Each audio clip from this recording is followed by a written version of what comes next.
Assalamualaikum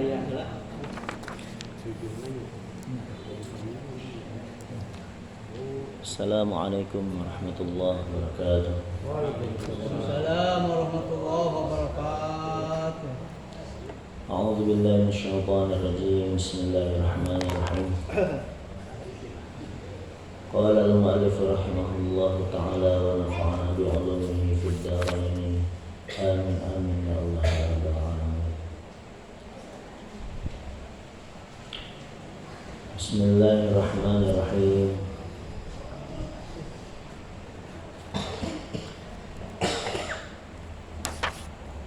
Hadirin jemaah dirahmati Allah Subhanahu wa taala. Amin. Kita akan melanjutkan pembacaan kitab Hayatus Sahabah.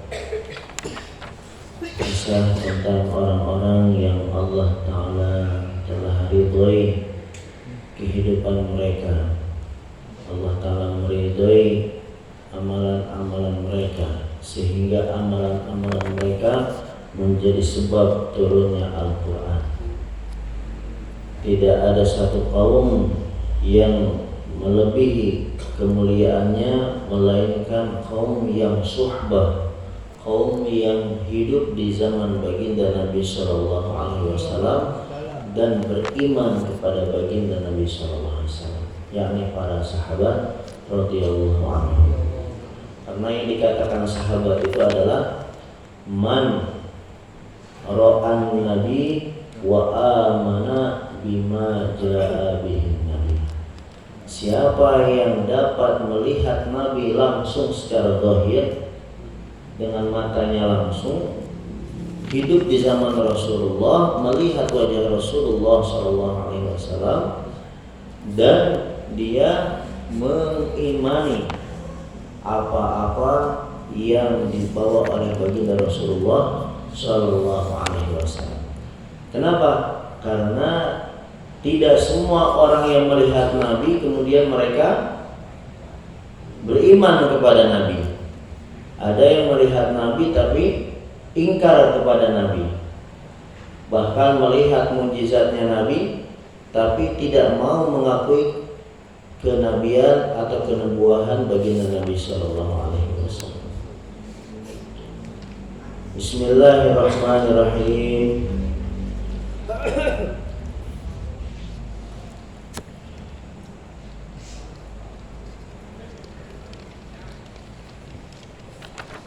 Bismillahirrahmanirrahim. Targhib Abi Dzar wa Abi Hurairah radhiyallahu anhuma fil ilm wa akhraj al-Bazzar an Abi Dzar wa Abi Hurairah radhiyallahu anhuma annahuma qala lababun yata'allamuhu li-talibil ilmi wa huwa ala hadhihi al-halah mata wa huwa syahidun. Qala al-Mundhir fi at-Targhib rawahu al-Bazzar wa at-Tabarani fi al-Awsat illa annahu qala khairun lahu min alfi raq'atin intaha. Wa akhrajahu Ibnu Abdil Barr fi Jami' Bayan al-Ilm anhuma nahwahu bi ziyadati tatawwu' wa zada fi al-mawquf anhuma wa babun min al-ilmi yu'allimuhu umila bihi aw lam yu'mal bihi ahabbu ilayna min mi'ati raq'atin tatawwu'in. Targhib Ibnu Abbas radhiyallahu anhuma fil ilmi. وأخرج ابن زنجوي عن علي الأزدي قال سألت ابن عباس رضي الله عنهما عن الجهاد فقال ألا أدلك على ما هو خير لك من الجهاد تجيء مسجدا فتعلم فيه القرآن والفقه في الدين أو قال السنة كذا في الكنز. وعند ابن عبد البر في جامع بيان العلم عن علي الأزدي قال سألت ابن عباس رضي الله عنه عن الجهاد فقال ألا أدلك على ما هو خير لك من الجهاد تبني مسجدا تعلم فيه القرآن وسنن النبي صلى الله عليه وسلم والفقه في الدين. وعنده أيضا عنه قال معلم الخير يستغفر له كل شيء حتى الحوت في البحر.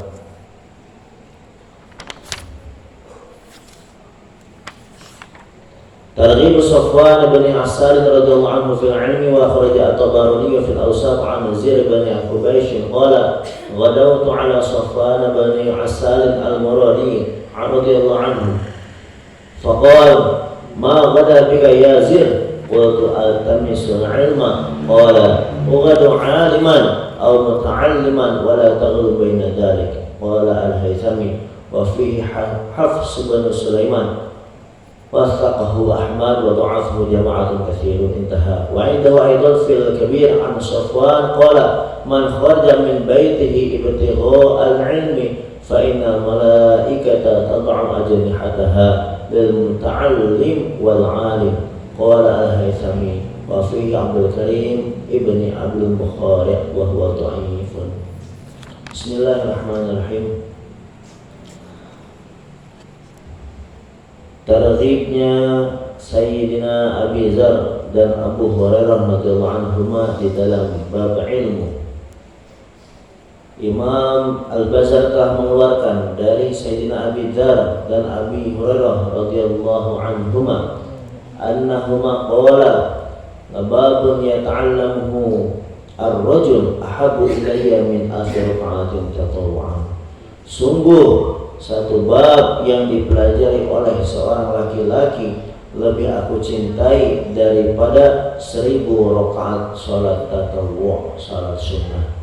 Kemudian mereka berkata, qala ya Rasulullah, qala Rasulullah sallallahu alaihi wasallam, Nabi sallallahu alaihi wasallam bersabda, apabila datang kematian bagi seorang talibul ilmi, seorang pencari ilmu, wa huwa ala hadhil halah mata, sedangkan dia meninggal dalam keadaan seperti ini, yakni dalam keadaan mencari ilmu, mata wa huwa syahidun, maka dia akan mati dalam keadaan syahid. Maka matinya digolongkan sebagaimana matinya seorang syuhada. Qala Munzir fi Targhib, Imam Al-Bazzar dan At-Tabarani fil Awsat, sesungguhnya beliau mengatakan bahwa satu bab ilmu itu lebih baik daripada 1000 rakaat. Dan Imam Ibnu Abdul Bar telah mengeluarkan di dalam kitab Jami' Bayan al-Ilmi.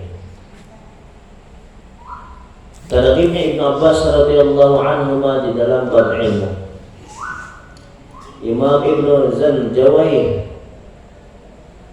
telah mengeluarkan dari Ali Al-Azdi berkata, aku telah bertanya kepada sahabat Ibnu Abbas radhiyallahu anhuma tentang jihad. Kemudian Ibnu Abbas menjawab, apakah kamu ingin aku tunjukkan satu perkara yang mana satu perkara tersebut lebih baik daripada engkau berjihad, yakni kamu datang ke satu masjid, kemudian di dalamnya kamu mempelajari Al-Quran dan ilmu fikih tentang agama,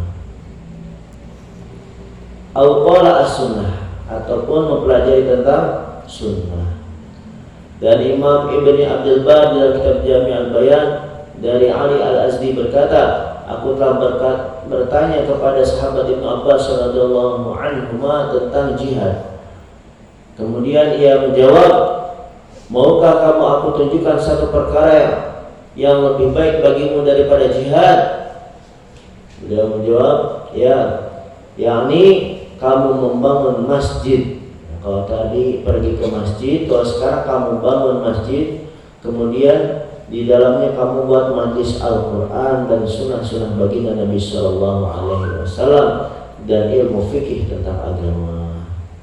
Dan dalam riwayat yang lain, mu'allimul khair yastaghfir lahu kullu syai' hatta al-hut fil bahr.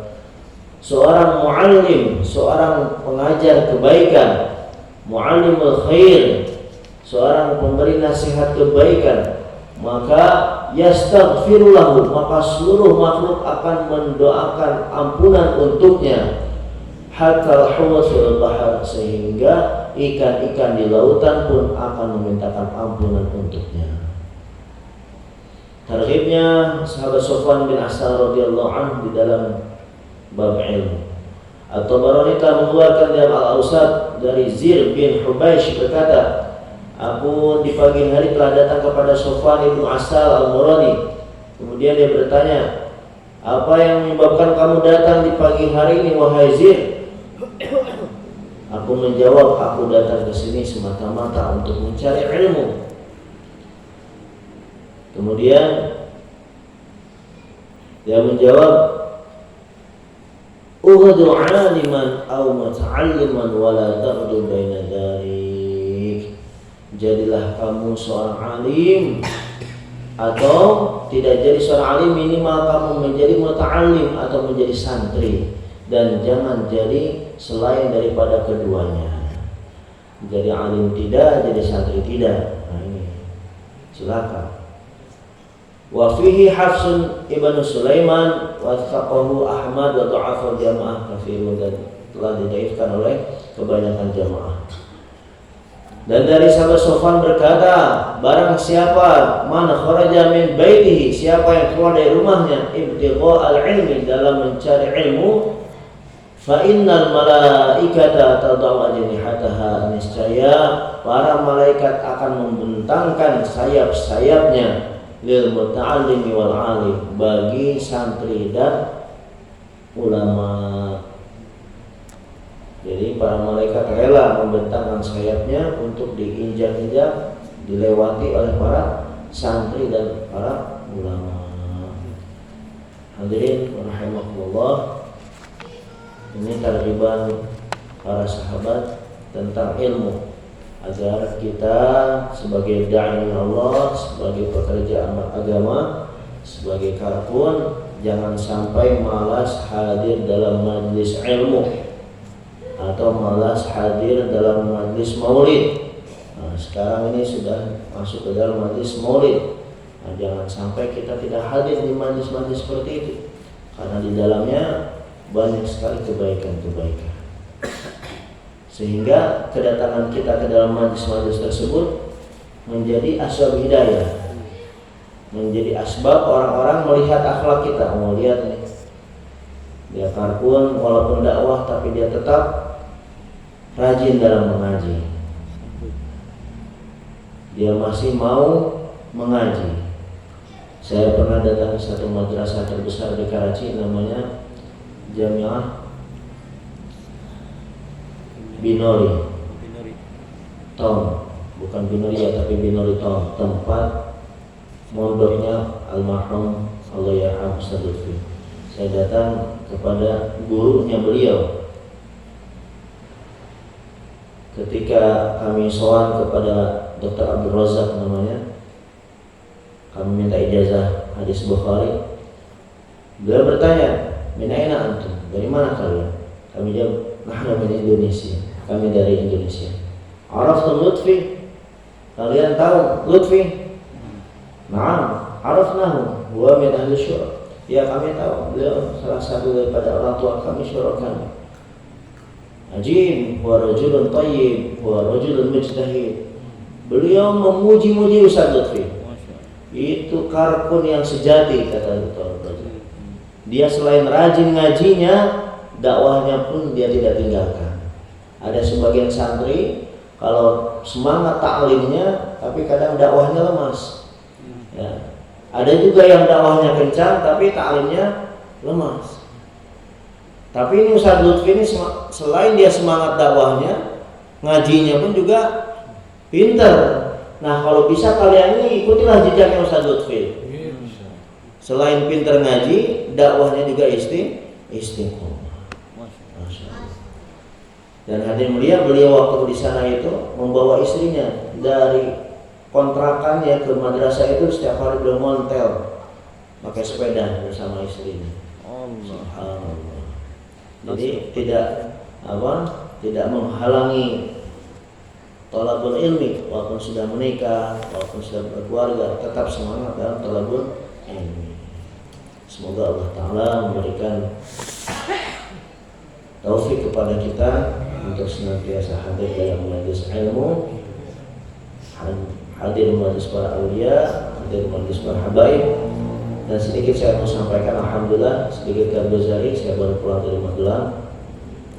Awal 1 tahunnya almarhum Syekhuna Kiai Mukhlisun bin Kiai Haji Mukhlasin, alhamdulillah dihadiri oleh para habaib, oleh para alim ulama, karena memang yang mengisinya Rais Rabithah Awaliyah, ketua Rabithah Awaliyah, ini Rabithah sangat nasab ketua nasabnya para habaib se-Indonesia, yaitu Habib Taufik As-Sadaf. Masya Allah, beliau orang yang luar biasa sekali. Nasihatnya adalah beliau mengutip sebuah ayat, a'udzu minasyaitonir rajim, tabarakalladzi biyadihil mulku wa huwa ala kulli syai'in qadir alladzi khalaqal mauta wal hayata liyabluwakum ayyukum ahsanu amala. Ahsanu amala ini adalah target kita. Hidup kita di dunia ini adalah bagaimana dalam setiap amal selalu mempersembahkan yang terbaik untuk Allah Subhanahu wa taala. Dalam sholat, bagaimana sholat kita sempurnakan adab-adabnya, sempurnakan syarat rukunnya. Jangan sampai kita sudah berpuluh-puluh tahun sholat tapi rukun sholat tidak tahu, syarat sah sholat tidak tahu. Nah, kita bagaimana sholat kita diterima kalau nggak tahu syarat sahnya? Ini penting sekali.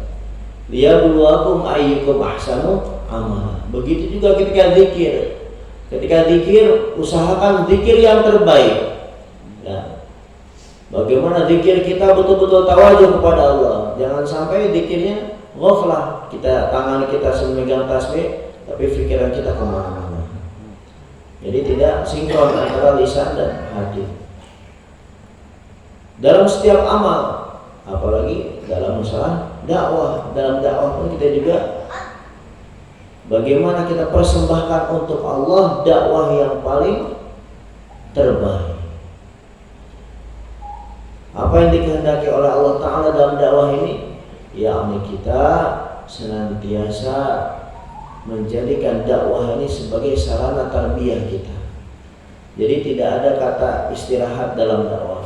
Ayo nama orang nak istirahat lah, yang parkir lah, yang ningis lah, tidak ada. Tiarap lah. Ahsanu amala ini adalah istiqomah.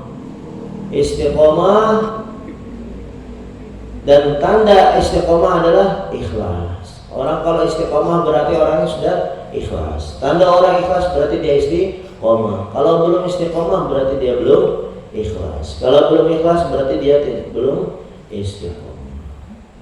Nah, itu salah satu nasihat beliau. Mudah-mudahan Allah Subhanahu wa taala memberikan kita kefahaman dalam agama, kita membawa agama ini, mengamalkan agama ini dengan sebaik-baiknya, dengan seindah-indahnya, sesuai dengan apa yang dikehendaki oleh Allah Subhanahu wa taala. A'udzubillahi minasyaitonir rajim. Bismillahirrahmanirrahim. Alhamdulillahirabbil alamin. Allahumma shalli ala sayyidina Muhammadin wa ala alihi wa sahbihi ajma'in. Allahumma ighfir lana dhunubana wa liwalidina warhamhum kama rabbawna shighara wa li jami'il muslimina wal muslimat wal mu'minina wal mu'minat al-ahya'i minhum wal amwat. Allahumma ighfir ummata sayyidina Muhammad. Allahumma arham ummata sayyidina Muhammad. Allahumma aslih ummata sayyidina Muhammad. Allahumma ba'athhum sultanan nasira ya qawi ya matin fi syarril zalimin. Allahumma rizqna al-ikhlas wal istiqamah fi sarra'i wad dharra. Allahumma rizqna fi intihai ajalina qul la ilaha illallah Muhammadur Rasulullah sallallahu alaihi wasallam. Wa sallallahu ala sayyidina Muhammad wa ala alihi wa sahbihi ajma'in. Walhamdulillahi rabbil alamin.